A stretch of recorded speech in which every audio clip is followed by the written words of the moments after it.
Okay, got the recording on. Looks like we have some more people here. We did some introductions. If you missed that, feel free to introduce yourself at the end. We'll do some more networking after the presentation, but we're starting out tonight with Sam Jones. He's a certified financial planner, and he's going to be talking to us about our tax planning for exiting our deals, because the more you know about how you're going to get out of the deal, the more decisions you can make as you're going into the deal or managing it. Just beginning with the end in mind, because we want to make sure that we're maximizing our tax advantages that we have through real estate. And it gets a little bit tricky with partners. It's harder to do a 1031 if you're coming from a single deal into a partnership deal and vice versa. But Sam's here to tell us that we have lots of other options besides just a 1031. And then at our meeting next month on November 18th, we'll be having a 1031 custodian go over all of those options. So between the two of them, we'll really have a great look at the ways that we can get out of our deals so that we know how to go into our deals with as much information as we can. So thanks for addressing us tonight, Sam, and we're looking forward to hearing about how to save some money on our taxes. Yeah, good to be here. I know it's not the funnest topic, but definitely very applicable to real estate investors, especially if you care about building wealth, which I'm pretty sure that's why most of you, if not all of you, are here. You want to build that wealth to be able to support that lifestyle you desire, right? Yeah, and you're going to make it fun. Hopefully I can make it work. But yeah, I think that if you honestly care about building wealth, that the subject of tax savings should be very high on your priority list of understanding. You don't have to necessarily understand everything, just enough to be able to talk to your advisors, to be able to make sure that you're implementing and getting all the savings that you can be, because I'm telling you, it's massive. If you're able to save more of what you build and what you create through your real estate. So that's what we're here to talk about tonight. I'm going to share my screen, if that's okay. Yep. Just you go to the bottom and hit the Present Now button. It's like a square with a little up arrow in it. And then I'll just add while you're pulling that up that Sam specializes in tax planning for real estate. And one thing I've noticed about most of my planners, they don't really know that much about real estate. They were giving me advice that was even before the 2017 changes with depreciation, or they're telling me that I need to buy a truck to write off like my tax plan. It's just really nice that Sam specializes in a lot of the real estate tax savings, because most advisors just don't know this space as well as they think they do. No, it's true. I always say that because I feel like a lot of advisors are so focused on putting people into a box. And the awesome thing with the way that our firm is structured is, we always do what's best. And I know everyone says that, but it's definitely true, because like I know and we understand that real estate is your best investment aside with your business and you. And so with that being said, we just help you to get more out of your best investments. But yeah, let's talk a little bit about tax planning when you're exiting real estate. And so just so you guys know, I'm a certified financial planner. But I do have to throw out this disclaimer that this information is intended for educational purposes only and not to be used as investment, tax, legal advice. You should consult a qualified tax advisor, financial advisor, or legal professional before you implement anything I talk about. And seriously, that's super, super true, because whatever I'm going to talk about tonight may apply to someone in this group, but it may not apply to someone else. And so it's super important that you talk to the right professionals and make sure that the strategies work for you. So I'm gonna talk about a lot of different strategies and things to look at tonight when you're getting into these deals, as well as when you're exiting, different ways to offset the tax and whatnot. But it's going to be a high level overview, not necessarily going to go super deep, but you're welcome to reach out to me or talk to your other professionals about these strategies. It's just more to give you an understanding and to see if it applies to your situation. So just a quick overview of what we're going to talk about tonight. We're going to talk about verifying the tax benefits that you will be getting going into the deal. It's super important, especially as you guys are going in to other people's deals and joining as a limited partner or as a GP, it's going to be important that you understand how the deal is structured, because it will affect the amount of tax that you pay and the tax benefits that you get. The next thing we're going to talk about is passive losses, Form 8582, and kind of just briefly real estate professional status and how that all applies. We're going to talk about how syndications are taxed. We're going to talk about just paying the tax, what the benefit would be of that, offsetting the gains that you have from when you sell and get out of the investment. Really briefly about 1031 exchanges, but Mark is going to be talking about that next month.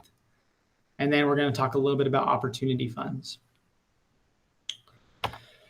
So to get started, one of the very and most important things is you guys put together these deals that you can do is going to be verifying the tax benefits up front.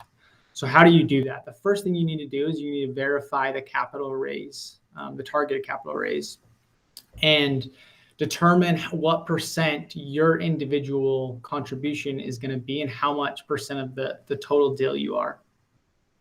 Because then you can determine the tax benefits that you'll get from these cost segregation studies that I'm going to talk about here in a sec. But then you're going to want to review the cost segregation estimate and then review the operating agreement. And this is super, super important that you review the operating agreement. But when you review the cost segregation study, first off, a cost segregation study is the practice of allocating different values between the land, the building, and different components that make up the building, and then depreciating them at a faster rate. And so the cost seg, like I said, it's going to be divided up between land, building, your 15-year property, your 7-year property, your 5-year property. And typically as an estimate, what I say is that when it's going to be about 25 to 30% of the purchase price. Now that's not always the case. So you do want to verify the amount of tax benefit that you're getting when you're going into this deal. And so for example, if you were to just do a $10 million building, the estimated things that would be in this 15, 7, and 5-year property that would be accelerated and all give you a huge loss up front would be about $3 million. If it was a $10 million property, that's just kind of a rough estimate, but that's kind of how it would work. Is that over a 15-year period of time? It's $3 million depreciated over 15 years, or is that $3 million the first year? Yeah, great question. So it's all the first year. That's kind of the purpose of these cost segregation studies is they break out these, because normally with a commercial building, you're going to depreciate everything over a 39-year life, but they're going to break out the land, the building, and then these other 3 components, the 15-year, 7-year, and 5-year, and they're going to accelerate the 15, 7, and 5-year all in year 1. So you're going to get a huge tax benefit up front when you invest in these deals. So it's super important to kind of understand the estimated cost seg. And it's not like crazy important, but the more important thing is understanding the operating agreement and how it's structured. But you should at least understand going in the estimated cost seg and how much you're going to be getting as a loss to be able to offset any future gains. Perfect. Thank you. Yeah. So how that would work though is in the first year, if you had a $3 million cost segregation bonus, say the operating income is 300,000, then the 3 million would go 2.7 of it would all go in that first year, and it would be distributed according to the operating agreement. And I'm gonna talk for a second about the operating agreement and how you should pay very close attention to how it is written. So I'm going to share 2 different examples here. So this first example is that the profit shall be allocated to members first to offset prior allocations of losses and then in proportion to their percent interest. And the losses shall be allocated to member based on their percent interest. Okay. So what is that telling us? That's telling us that losses are allocated straight up based on percent interest. This also means that sponsors will be allocated losses based on their percentages, even if they didn't put any money in the deal. So if you're a limited partner, that's a bad thing. If you're a general partner, that's a good thing. So for example, if it's if 70% of the deal is raised and then 30% of it is from the sponsors. If we talk about this example, we've talked with $10 million, the $3 million bonus depreciation from the cost segregation, the first year, the income would be $300,000. And then you'd have a $2.7 million loss, which 70% of that would be allocated to investors and 30% of it to the sponsor. This means that $1,890,800 of tax loss is allocated to investors. So what does that mean? For every dollar you put in, you're going to get a 63-cent return on that in year one. So if you put $100,000 into the investment, you'd get a $63,000 loss in year one. But you got to realize that you're sharing part of this loss with the sponsors. Or if you're a general partner, then it can be flipped, vice versa. So yeah, that's how that works. Now the second option is going to be different. So profit shall be allocated to members, first to offset their prior allocation of losses. Second, a 50-50 split with investors and sponsor until investor receives IRR of 12% and thereafter 30-70 between investors and sponsor. So, and then losses shall be allocated to members until their capital accounts reach zero, and then the members with the economic risk of loss. So this one you're going to realize is worded a little differently. First off, the profits are more incentivized to perform well, but the losses are going to be 100% allocated to the investors until their combined capital accounts, until what you put in reaches zero. And so if we kind of continue with that example before of the $2.7 million loss that you get up front with the $3 million capital raise, this means that the entire 2.7 million will be allocated to members that put their money in the deal. Basically, meaning every dollar you put into the deal, you're going to get 90 cents back. So if you put 100K, you'd get 90,000, which is a pretty good return in year one. So the operating agreement is going to be super, super important when you go into these deals and figuring out how much tax benefit you're going to get year one and on an ongoing basis from the syndication. Any questions there? I know that's kind of a lot. Yeah, I'm just reading through it all. I think well, I just wanted to ask, what I keep thinking to myself is a lot of limited partners or people who have W-2 jobs can't really take advantage of as much losses as they're going to be getting. And so Totally. I know sometimes you'll structure the deal where the general partners are getting a lot of those losses and the limited partners aren't getting as much, which sounds like it's in favor of general partners, but it's not necessarily a bad thing that you as a limited partner wouldn't be getting all these losses, because a lot of times you can't even take it. So, I mean, I'm sure you'll get into that later, but so while I think it's really important to kind of see where it is, you really have to consider, I guess I'm just asking, like, how much do you have to consider the structure of the deal based on your situation? Because a lot of times you can't even take those losses against your active income. Great question. Yeah.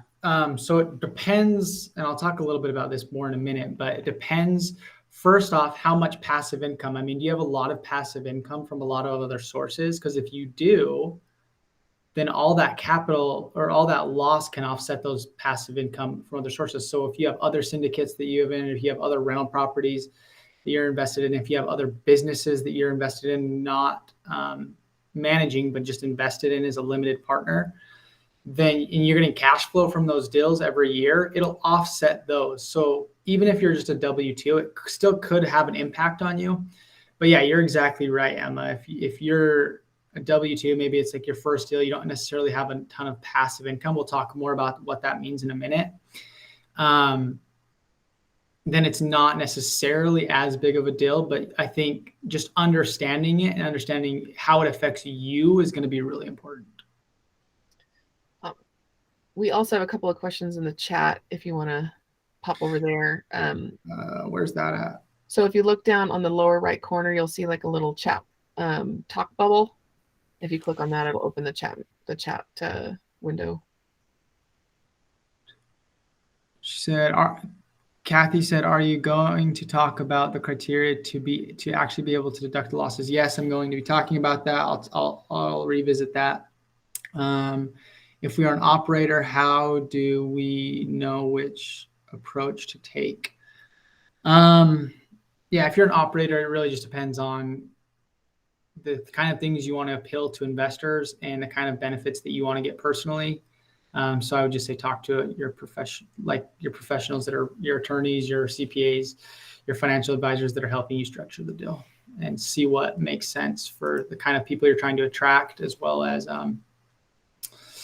what you're wanting to get out of it as well. But yeah, there's a lot of different things in the operating agreement. So it's super important to be familiar with the operating agreement and at least understand how it affects you. Okay, so if you want to get more information about how that specifically works, I'm going to move on a little bit to passive losses and how this all works and how it can affect you. But this is a really good article. It's from the Tax Smart Real Estate Investor or CPA. It's a really good article. It covers this in more depth, so feel free to check that resource out. So let's talk about passive losses and these losses, these huge losses that you're potentially getting in these deals. How can you use them? How do they affect you? Let's talk about that. So every dollar you get as a real estate investor, I should say every dollar you earn or any kind of type of income that you have is allocated into two buckets. And whether you're a real estate investor or not, these are allocated into these two buckets, but it really becomes important when you are a real estate investor because it affects the taxes. And so let's start with this passive bucket. So real estate income is considered to be in the passive bucket, and business income that you don't materially participate in. So you don't have no voting rights. You're not actively in the day-to-day management. You're just basically a silent or limited partner. Then that's going to be considered a passive income.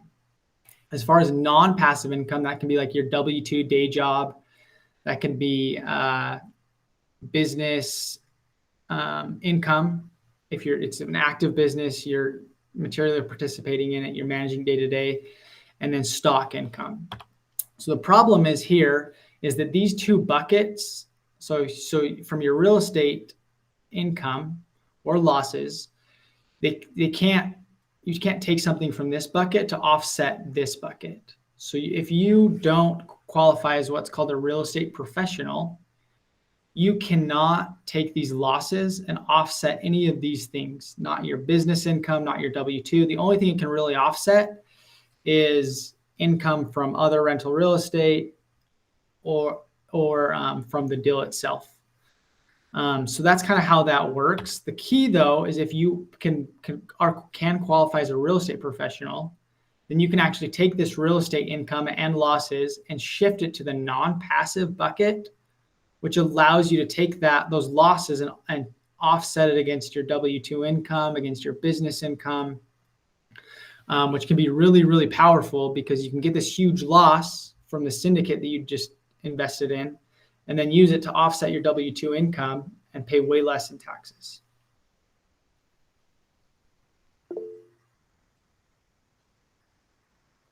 Let's see. We got someone raising their hand. Who's Hi, can you hear me now? Oh, yeah, I can hear you. Hey. Okay, good. I have a question about that. So let's say you have a situation where one person, it's a couple, like Yeah. one of us qualify to be Yep. the real estate professional Yep. and the other doesn't. And we invest in the deals, like some of them, the real estate professional invest in, and the others, the person with the W to invest in. How Yeah. would that work out? Can you still take the loss as a couple or? Yeah. So as long as you're filing jointly, doing marrying filing jointly, and then yeah, you can take it. And that's the beautiful thing about when one partner say that they're a high W-2 income earner, then the other partner is a real estate investor. I see a lot of people where they combine those two strategies. The real estate professional, the one who is a real estate professional, can now take all these losses and use them to qualify to offset their W-2 income. So yeah, it definitely, you can do that. That's what my husband and I do. Since I'm a real estate professional and he's still W-2, I'm working on that, but he doesn't seem that interested.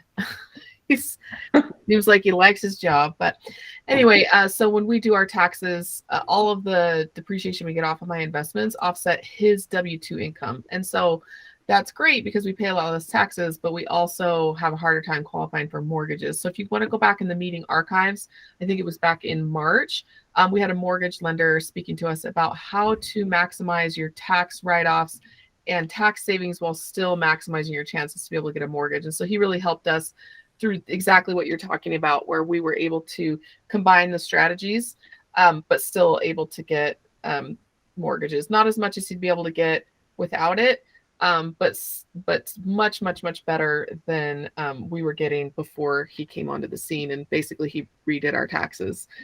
So there's a lot to it, and it has a huge impact on your life. Not just your ability to save money on your taxes to grow wealth, but also just getting mortgages and ability to acquire more properties. So this is it's powerful stuff, and it can really make a huge difference in your business and your life. Yeah, one thing that I always do with the clients that I work with is I almost always bring a loan officer in, and we kind of try and find that sweet spot of determining how much taxes we want to offset, but still being able to qualify for the kind of investments and loans that they want. So it definitely makes sense to bring in, multiple professionals, but definitely your loan officer as well, depending on your situation and what you're trying to accomplish. Thanks. Yeah. Did that answer your question? It did. Thank Awesome. you. Yeah. So let's talk just real briefly. I don't want to go, oh no, my light. Give me just 1 sec. Emma, just take 1 sec. Sorry. The place that I'm at, the lights turn off. I have to go turn them on. Oh, he's at his office. Does anybody have any questions that haven't been addressed so far as the planning on the front end like that? Sorry about that, guys. Okay. I think we answered all the questions Okay. at this point. If you want to keep going. Cool. Yeah, I'll keep going. So real estate professional status, I'm not going to go too deep into this, but just know that high level, you have to perform 750 hours in real trade or business in which you materially participate. If you're working like a W-2 job, well, I should say, so more than 1/2 of your time has to be spent in real estate. Real trade, it's real property trades or businesses. So basically, if you're working a W-2 job, you're working 2,000 hours in that job, it's not related to real estate at all, then you have to spend 2,001 hours in real estate activities. So if you have like a W-2 job that's not related to real estate, it's really, really hard to qualify as a real estate professional. Here's all the real property trades and businesses.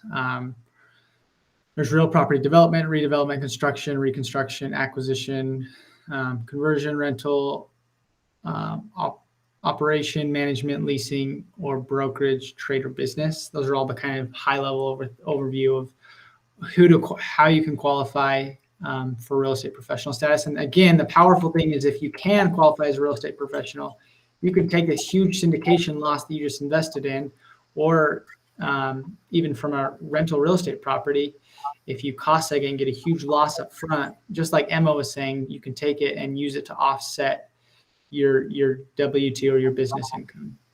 Do real estate agents fall into this category, or are they considered separate? Yeah, real estate agents do fall into this category. So definitely, if you're an agent, you're in a good place. So I have a question real quick. So when I was looking into this, there was also a requirement that you had to be significantly involved in the management of the passive income source. So if it's your own rentals, or if you're a partner on a syndication or whatnot, and if you're hiring property managers, that starts to look a little bit fishy. So I don't want to get too far off in that, but I'm self-manage my small residential properties for that reason. And Yep. then I have managers on my large ones because they're so big, it justifies a property manager, and I still am able to hang on to that. But that's one main reason I self-manage. People are like, oh, why are you still doing that? I'm like, taxes. As long as my husband has active income or significant active income, I'm going to keep managing my own stuff. And when we go all passive or mostly passive, I'll probably hire someone. But Yep. how does that factor in? How many hours, and do they have clear definitions on what it means to be significantly managing? Yeah, so it's 500 hours that you have to do a year in kind of that management role. And so you do need, it typically makes sense to at least manage one or a couple of your personal properties, but you don't have to do all of them. So I can't remember the election, but there's a certain election, I think it's like the 80, I can't remember what it's called. Get with me maybe after if you have questions on it, but you can manage a couple of them, just like you're saying, Emma, and not all of them, and still get that real estate professional status and materially participate in your real estate investments to be able to offset your normal, your non-passive income. So you couldn't be a real estate agent just doing active real estate stuff and then take those losses against your active income. I think is the point, is what a lot of real estate professionals don't understand. Their mortgage lenders or whatnot, they qualify on one, but since they don't manage the passive, the sources of the passive income, they can't do it. And so, and I see the same thing again with people who have a W-2 income. And one of our club members came to me recently and he's like, hey, I paid for a cost segregation study and my CPA told me it was a total waste of time because I have a W-2 job and I have already maxing out my losses. I can't take anymore. So I spent money and shouldn't have. And so that's why it's so important to understand this stuff, because one, he wasted money on that cost seg study that he couldn't use because he's not a real estate professional. Or you think you're a real estate professional and you can, and your tax accountant's like, oh yeah, you can totally take that against those losses against your active income. And then the IRS audits you. And that can be some pretty serious consequences. So that's why this stuff is, again, so powerful, so important to do it correctly. Yeah, and super important to do it correctly. I have some other things I want to jump into, so I'm not going to go too deep. This is going to definitely be a rabbit hole. But yeah, if you have more questions, follow up with me, follow up with Emma. It sounds like Emma's pretty knowledgeable in this as well. Okay, so let's talk about passive income. So let's just say really quick, you have $10,000 of passive income that you're getting from the syndication or from other real estate deals or whatever it might be. But for example purposes, you also get an $80,000 loss from the syndication that you just invested in that first year. Well, what would happen is on your taxes, you would get a suspended, if you do not qualify as a real estate professional. If you qualified as a real estate professional, like I said, it could offset other income. But if not, you're kind of stuck in this bucket of only passive losses can only have passive income. So what happens to those losses in excess of that 10,000? Well, it becomes a suspended passive loss that's carried forward and offsets future years of passive income. And something that's really, really important that you guys should all make a note to do is check Form 8582 line 1C and line 3C. So on your tax return, this is going to tell you how much passive losses you have currently that are being carried forward, which can be really important when you go to sell a property, because those passive losses can offset that gain. So it can be a position where you can not have to be as stressed when you sell a property, because you know you have a bunch of passive losses that can offset that. And I see it all the time on this form 8582, where people forget to update their losses from like a previous year.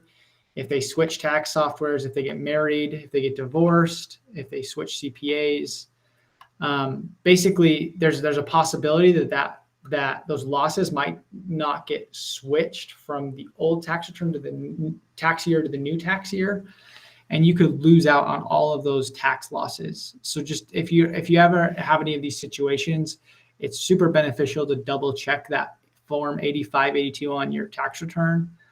Like I said, lines 1C and 3C, and it will tell you kind of where you're at with how much passive losses you have. Does that make sense? Hopefully. Okay, I'm going to hop into how syndications are taxed. So there's going to be a bunch of different ways that they're taxed, but hopefully from a high level overview, when you're an operator or you come in as a GP, any management fee, acquisition fee, refinance fee, any kind of fees that are related to the management of the property are subject to self-employment tax, which is 15.3%. Those same management fees and acquisition fees are also subject to ordinary income tax. So if you're in a higher tax bracket, and that's just like based off your income tax bracket, it could be anywhere from 10 to 37%. The new tax proposal is suggesting that should go up to 39%. If you have any or a lot of these fees, the management fees or acquisition fees, say you're doing a lot of different projects, it's super important that you look at potentially becoming an S corporation, because it can offset and save you a ton on this self-employment tax. So the preferred return, so this is the ordinary income bucket. This is just at your ordinary income rates, federal tax rates. This can be the preferred return that you get on these syndications. They can be taxed at your ordinary income rates, or depending on how the operating agreement is read and how your CPA classifies it, it can also be considered passive income, which is taxed in the exact same way. But the passive losses that we've already talked about, you can use those to offset your gains, or not to offset your income, your preferred income on an ongoing basis. So it's important to understand that. The waterfall split on any cash flow and cost segregation from that big loss, that depreciation recapture. What happens is you get this big loss in year one. When you sell the deal in year 7, 8, 9, 10, whatever it is, you have to recapture. You have to pay what's called depreciation recapture tax, and it's taxed at ordinary income rates, but that's a passive loss. So if you have passive tax, I should say. So if you have losses, you can be able to offset those taxes that you owe. Normal recapture tax, which is kind of on an ongoing basis, after that first year's big tax loss, you'll get a little bit of tax loss each year following. That's at ordinary income rates, but it's capped at 25%. So if you're in the 32, 35, or 37% bracket, you're not getting any of that. The appreciation from the gain on sale, that's at a 0 to 20%, maybe 25, depending on what happens with this new bill in Congress tax rate. And then on the refinance, this is zero tax. So when they refinance the property and get cash back to you, that's actually debt. So there's no tax owed at that point. So let's just kind of run through what this might look like. So initially you have an initial investment of whatever you put into the deal. You're going to get a huge cost segregation, large passive loss in year one. And then you're going to maybe have a preferred return depending on if you are what's the word, Emma? If you have cash flow positive from year one. Year two, right, you're going to continue to have a preferred return So this preferred return will be taxed at ordinary income rates, but could be offset by your passive loss, which is really important to understand. So you can get this huge passive loss, and if you don't use it in this year, if you're not a real estate professional, or you don't have a lot of passive income, you're going to have this loss that gets carried forward each year, and it's going to offset this preferred return or any other passive income. So then you have normal depreciation. Go ahead, Emma. Distributions, is that what you were trying to say? Yeah, I think so. Okay. Yeah. So then from year 2, you're gonna have your normal depreciation. It's gonna be much smaller. It's gonna be a smaller passive loss that you're gonna get. Year 3, for example, you still have that preferred return. The property gets refinanced, so all of that money that you get in pocket is tax, there's cash free, and then you're gonna have a small amount of depreciation. Same thing in years 4 through 6. So if you get a preferred return, it's going to be taxed at ordinary income rates, probably going to be offset if you have passive losses that have carried forward. You're going to have this cash flow from a waterfall split, potentially, if it's a good cash flowing deal. Again, you're going to have if you have passive losses, that'll offset that income. And then you're going to have a little bit of depreciation, which will offset this income as well. But let's say in year 7, you sell. So what'll happen is maybe you get a little bit of preferred return that year. That'll be taxed at ordinary income rates. Any gain on the property will be long-term capital gains, which will be from 0 to 20%. And then you're going to have a depreciation recapture tax, which is going to be anywhere from 0 to 37%, or actually 10 to 37%. So that's kind of the deal and how it'll all work. But typically what I see is most of your income will be offset in these first years. You're going to have a huge tax bill this year, the year that you guys sell. And so let's talk about some opportunities of things you could potentially do to offset and get out of those taxes. So let's talk real quick about the year of sale tax planning. So first off, you could pay the tax potentially. Bonus depreciation is recaptured at 10 to 37%. Regular depreciation is 10 to 25%. Capital gains is 0 to 20% currently under current law. So you can get with your tax professional, estimate how much taxes you think you'll owe and say, I'm okay with that. Maybe I'll just pay the tax. I'll have a lot more flexibility moving forward with investments and what I want to do with this money. That's an option. It can make sense to do that. Just depends on what other options you have on the table. One thing you can also do is offset the tax, work to offset the tax. So a couple different things you can do. If you're charitably minded, you say on a regular annual basis, you donate to different charities. You could do what's called charitable bunching. I'll show you what that is. You could also invest in a new real estate investment and get the bonus depreciation from that and use that to offset part of your gain. You can use previous losses to offset your gain, or you could maybe potentially contribute to a 401k, HSA, IRA to offset a little bit of your gain. So I'm going to kind of walk through some examples of how this would work. So normally you're going to take either the standard deduction or the itemized deduction on your tax return. Everyone takes this, and most people take the standard deduction, but some people do take the itemized deduction. So the standard deduction when you're single this year is $12,550. When you're married, it's $25,100. So itemized, to determine whether you're itemized or you take standard deduction, the itemized is made up of state and local taxes, your interest from your home mortgage, and gifts from charity or gifts to charity. So let me just run through a quick example. If you itemize, so say someone has $10,000, it's capped at $10,000 actually, the state and property tax. You can't, if you say you have $18,000 that you normally would have, it's capped at 10, so you can only take 10 at maximum there. But then you have interest income on your primary mortgage of $8,000. And then you say you're very charitably minded, you normally donate $15,000 to a charity.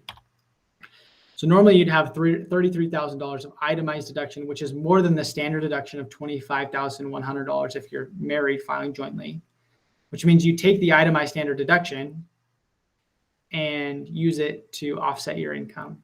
But what you can do is the year that you know you're going to sell the property, you can do you have your normal state and local, you have your interest expense, I should say expense. And then you have charitable, and you bunch those in 2 years, or you could even do like 5 years of charitable donating in 1 year. But let's just use 2 for example here.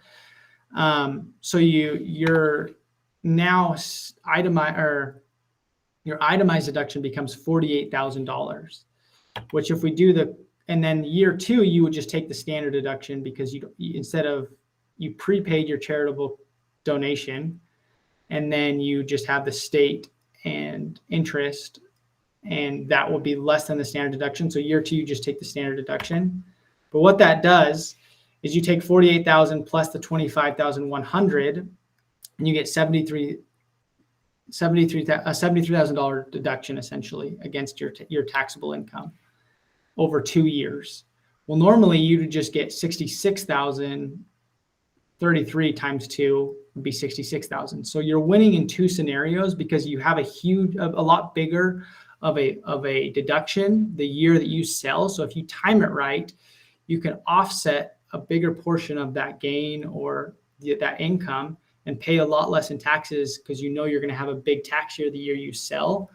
And then you're still also winning too, because over the course of 2 years, you're paying less in taxes. So it's really a win-win. So really a cool strategy that you can implement is charitable bunching if you're charitably minded. So your passive losses, I know I mentioned form 8582, but you can see if you have any passive losses to use. Go ahead, Emma. Sorry, I just was wondering if it's one of those things where you want to donate to charity, enjoy donating it. But you could say, okay, this year I'm going to not donate anything because I know I'm selling a property next year and I'm just going to double up. Yep. Or skip it the year after because you doubled it up on that year. That kind of thing. Yeah. So you're doubling up. You're taking that, what you'd normally give to a charity and just doing it all in 1 year. So you get a lot more of the tax benefit, which offsets a lot more of that tax in the year of sale, which makes it so that you don't have to pay nearly as much. Okay. Think that, this is why we plan ahead, because that's not something that I would normally think to do. Because we do have kind of a set amount that we like to donate to charity every year. And I didn't even, because I'm always like, oh, you got to donate more to charity. Well, I can kind of see you still reach your charity goals. And maybe even raise them up a little bit when you start getting more income, but just being able to plan like how much you want and plan what years you're actually going to make those donations. Yep. Yeah. So one thing I actually do with all my clients is we actually have a charitable account where they just put money in that account every time they would normally donate to that charity. And then we just time it to whenever they want to offset more taxes. We did donate in a certain year. That could be every 3 years, every 2 years, every 5 years, whatever that might be, to really get a big offset in years that they want it to offset their income. Such a good idea. So yeah, just thinking outside the box with strategies to be able to lessen your tax burden those years that you have the big gains. So the passive losses, I know we've kind of already beat this drum, but checking form 8582 to see if you already have passive losses. I've actually seen it in the past where someone will go through all this work to get a 1031 exchange in place, and they don't even realize that they have all this passive loss that they can't use. But when they sell the property, it'll all of a sudden get applied to that gain, and it'll offset a ton of that gain. And they're going through all this huge headache of doing a 1031 exchange, adding all these costs when they don't even need to, because they have all these passive loss that have carried forward that they haven't been able to use. So it's super important to know how much passive losses you have so that you can know how much when you sell a property or when you get out on these deals, that how much it'll offset against your gains. So the alternative, this is the second strategy, and I mentioned this, but so the real estate partnership, there's the sale and the partnership. let's just say you have a $75,000 gain on the property or from the deal. So you would actually, the same year that you sold, you could buy into another syndication or another property. You could do a cost segregation study and get a huge loss the same year that you buy into it or you sold. So if in 2021 May I sold, I have this $75,000 gain, then I just have to make sure before the end of the year is over, I get into another deal and that it's cost segged and drives down, and then I'm using my losses from this new deal to offset my gains from the previous deal that I sold. And as long as it's done in the same calendar year, you're fine, and it'll actually offset a ton of your gains so that you don't have to worry about it. It takes the stress out of not having to do a 1031 exchange, and it's a very popular strategy that I help a lot of my real estate investing clients to implement so that they can offset a ton of that gain. Is this why people are at the end of the year always saying, I need a deal to close before the end of December? Yes, that is frequently the case.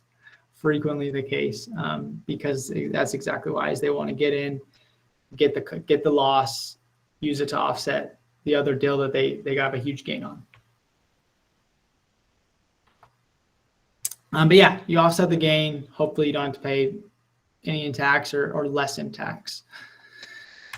That's kind of how that would work. Other options, this may not always be popular, but these are options that I want to bring to the table, is you can just contribute more to your 401k, to a health savings account, or to an individual retirement account, an IRA.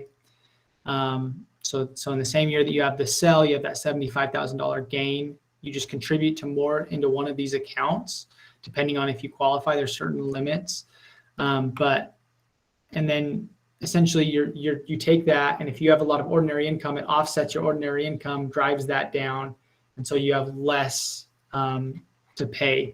So kind of to run through an example, you have that $75,000 gain that we've been kind of using. If you have a 401k and you're in a business, you could potentially put up to $56,000 into this account. Or if you're a W-2 employee, you could put $19,500 into this account. So you can put a lot of money into this account to be able to offset your ordinary income and then not have this huge tax bill. And what I do with a lot of my clients is we'll actually put money into one of these accounts, knowing that we're going to turn around and maybe borrow from this account and use it to invest into more real estate or whatever that might look like. If you have an HSA, which I think an HSA is smart for a lot of people if they're healthy, and then you can put the money in. If you're married filing jointly, put in $7,200. If you're single, $3,600 to offset. And then IRAs is $6,000 a person. So between all these different accounts, if you had a big gain and you wanted to offset it with some of this, I mean, maybe you wouldn't offset all of it, but you could offset part of it, which would lessen that tax bill. So these are, again, all options on minimizing that tax hit at the end of the year. When does this, at what age does that approach make sense or not make sense? Because like a lot of us don't want to put a ton of money into our retirement accounts because we're trying to invest in real estate, retire early, and then our money's stuck in there. But at a certain point, it's like, I'm going to retire in 5 years anyway. Might as well throw some in there. Do you have some age recommendations that you use for that? Yeah. So 59.5 is the age. Yeah. 59.5 is the age for 401ks and IRAs to be able to take the money out without a penalty. But a lot of people don't realize this, that with 401ks, you can take a $50,000 loan, or basically half of the value of the account up to $50,000. So if you have $80,000, you could take a $40,000 loan, or if you had $100,000, you could take a $50,000 loan and take that money. And we do that with investors all the time, where it's like, maybe they have a huge tax hit this year. We'll put some money into a 401k, knowing that next year we can actually borrow that money back out and put it into another deal. So those are options on the tables, and you don't have to have any age for that. But yeah, if you just want to be able to take out as like normal and regular, you would have to do 59.5. The HSA, you can take out as long as you have qualifying medical expenses. That's more just for medical purposes. Okay, so I just want to talk real quick, do a brief overview of the 1031 exchange. Like Mark Bullock will be talking about this next month, but this is a great strategy. It's a little bit tricky, like Emma said, when you're in a partnership. because all the same partners that get out of the deal have to be in the next deal. But Mark's going to talk about strategies. But basically, you're deferring your capital gain and your depreciation if you take all of that and invest it in the next property and you're like trading up. So just quick overview of that. That's certainly an option. Get more information on that next month. So the last option is these qualified opportunity zone funds. And I just want to do a quick overview. So basically, investors can defer capital gains from the sale of stock, bonds, mutual funds, real estate, partnerships, whatever it might be, if they take it and put it into an opportunity fund. This must be done 180 days from the sale of the capital asset. And the really nice thing about these is you only have to take the capital gains portion of it. So if you put $100,000 into the investment, you got 180,000 out at the end when it's sold, you would only have to take the 80,000 and put it into the investment. The 100,000 you could keep out, which like a 1031, you have to do all of it into the next deal, which is really beneficial in this standpoint. So this can be with short-term capital gains or long-term capital gains. Short-term capital gains is held less than a year. Long-term capital gains is longer than a year. Most of the time, you're going to be dealing with long-term capital gains in your guys' case, especially with syndications. The depreciation recapture from the cost segregation study is not eligible. That's one of the downsides for this. And then any cash you put into this deal that's not that capital gain that we talked about is basically, it has no tax benefit. So really, the only thing you'd want to put into this would be the gain, the capital gain from your original tax basis. That gain is what you'd want to put into this. So the way that it works is it can either defer or reduce your capital gains. So first off, if you hold in the fund for 5 years, you're eligible for a 10% step up in basis of your original investment. So kind of going back, well, I'll just say this. So if your basis is 0, so kind of that example before, I know I mentioned 80, but let's just use $100,000 because that's what I use here in this example. So you have a $100,000 gain of capital gains that you rolled over into this deal. After 5 years, you're going to have a $10,000 basis in that deal. So only $90,000 will be taxable. So that's the first key to the benefit here. Does that make sense, Emma? Did I explain that clearly enough? All I know about opportunity zones, I have an opportunity zone project right now that we just sold. Is that every time I try to say something like, this is how an opportunity zone works, somebody will say, oh, well, not quite. So I think they're so nuanced. So yeah, they are a headache. Well, you think you're doing it right, and then your advisor's like, actually no. So this is my understanding of it. Holler, raise your hand if you have any questions. It's just one of those things for me. It's extremely frustrating because every time I try and make plans based on it, I get told that the details are not right. Yeah. I think I'm confused. Sorry, I'm more confused about that second bullet point that you have. And I know we haven't quite covered that. Yeah, so I'll cover that now. I'll just on that first part, I'll just say, if you want to get that step up in basis, that 10% step up in basis, you have to do it before the end of this year. So the time's kind of running out on that. But so the second bullet point is if you hold the investment for 10 years in that investment fund, the qualified opportunity fund, then all of your gain is tax-free. So if you had $100,000 of capital gains that you put into a qualified opportunity zone that you would have normally had to pay taxes on, first off, you don't have to pay any tax until later on. But then second off, any gain, so if that 100,000 grows to 150,000, that difference, that 50,000 is all tax-free. Does that make sense, Christian or Christopher? That part makes sense, but I guess I'm confused about that original capital gain, which we were putting into the qualified opportunity fund to offset our taxes.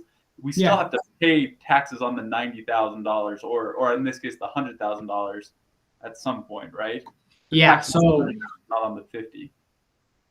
yeah, just not on the 50. Yeah. So you will have to. It's actually kind of confusing, but in 2026 is the year that you have to pay the deferred capital gain. So essentially all it is deferring the capital gain.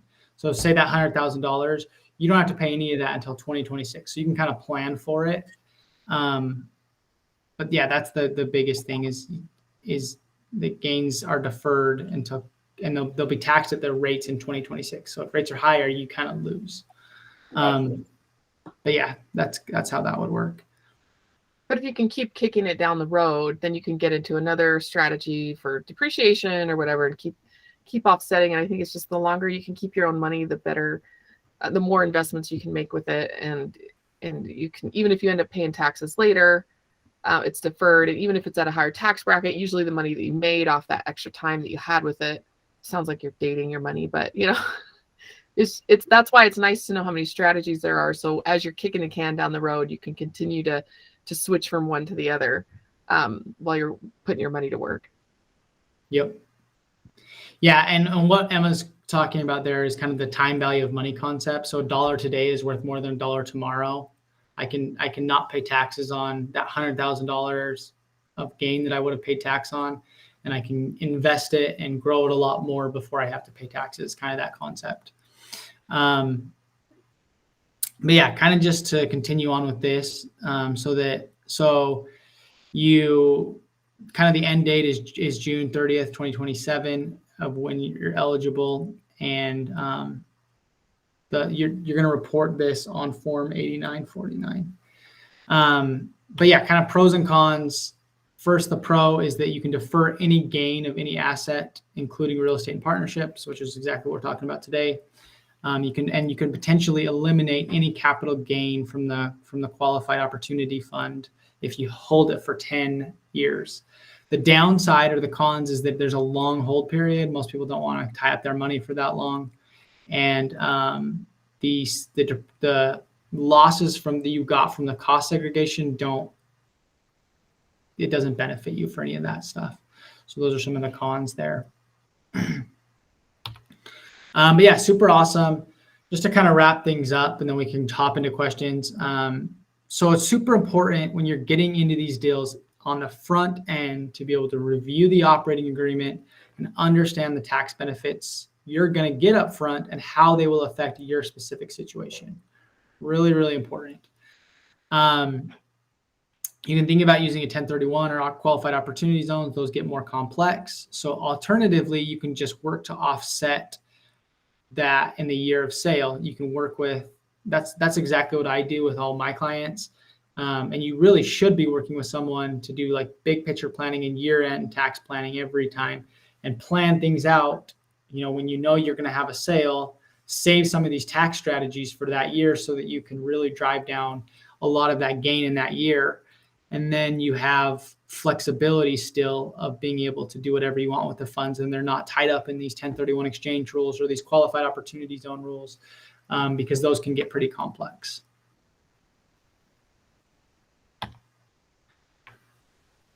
So yeah, if you want to reach out to me and have any questions, feel free to. My email and phone number are here. Like I said, I specialize in helping real estate investors. We do a lot of tax planning. We bring in your CPA. We all get on the same page and plan out and come up with strategies to drive down and coordinate together so that you're paying as little in taxes now, but also tomorrow and next year and the year after that. So. What do you find the best time of year is to do a tax planning session? I know my CPA is pretty busy during tax time. When do you suggest, just which quarter do you typically like to see that happen in? Yeah, good question. I typically like in quarter four, like November timeframe is typically pretty good because you can estimate what your income is going to look like. You kind of know everything that's happened for the year. You can assume everything that's going to happen in the next month or so.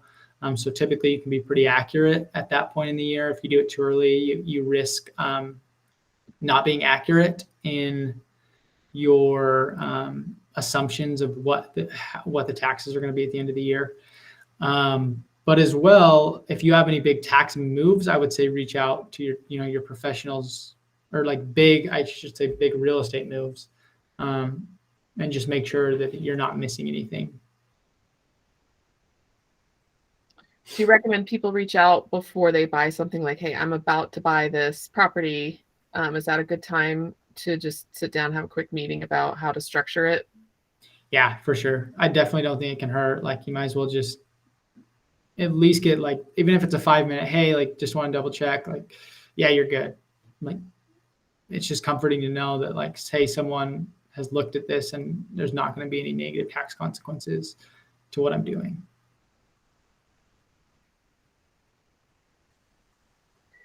All right. Do we have any other questions as we're wrapping up? This is a massive topic, and I think the point that you've driven home is that there are a lot of options. Sometimes we need to bring those up with our tax planner. But if you are the one bringing it up and your tax planner is not suggesting these, maybe that's a big red flag that you need to get somebody who's a little bit more informed about all of the options and helping you wade through them all. But just to be able to ask questions and participate in that discussion. Like I said, I have gone through a lot of different advisors over the years because I don't feel like they really are informed on what I'm doing. And so these are good ideas, but it's also a way for you to test your planner and see if they are up to date and following along. And if they're not, maybe you've outgrown them. So time to keep looking. So Sam, can you do tax planning in all 50 states? Yeah. Okay. I can do tax planning in all 50 states. Nice. So yeah, feel free to reach out to me if you have questions, even if you just want to ask me a question, don't necessarily want to work with me. I'm happy to answer your questions and help in any way that I can. Yeah. All right. Thank you so much for speaking to us tonight. Like I said, it's one of those things that, like you said at the beginning, it's not fun, but I've just noticed real estate investors tend to be so interested in this because we're talking about tens of thousands, maybe even hundreds of thousands of dollars, even just in a couple calendar years. And that makes a massive difference to our ability to be able to build our businesses. So I think it was pretty clear, pretty straightforward, which you did a good job of kind of helping us see the basics of it. Now, does anybody want to ask any questions? And we also can stay after for a little bit and network if you guys are interested in just kind of open up the floor and just chat a little bit if anybody has anything that they'd like to add.